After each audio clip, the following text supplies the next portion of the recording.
महाराष्ट्रातील पुणे येथील किरकटवाडी परिसरातून एक अंगावर शहारे आणणारी घटना समोर आली आहे।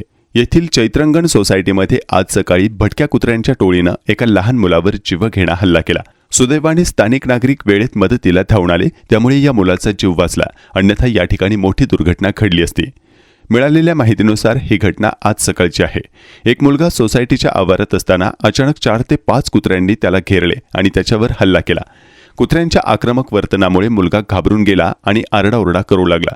कुत्र्यांनी त्याला चावण्याचा आणि ओरबाडण्याचा प्रयत्न केला, ज्यामुळे त्याला काही दुखापती झाल्याची शक्यता व्यक्त केली जात आहे।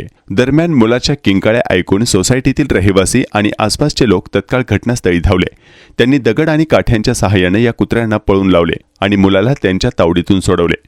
स्थानिक रहिवाशांचे म्हणणे आहे की काही सेकंद जरी उशीर झाला असता तर कुत्र्यांनी त्या निरागस मुलाला गंभीर जखमी केले असते। या घटनेनंतर किरकटवाडी आणि आसपासच्या परिसरात नागरिकांमध्ये तीव्र संताप आणि भीतीचे वातावरण निर्माण झाले आहे। स्थानिकांनी प्रशासनाविरुद्ध तीव्र नाराजी व्यक्त करत गंभीर चिंता व्यक्त केली आहे।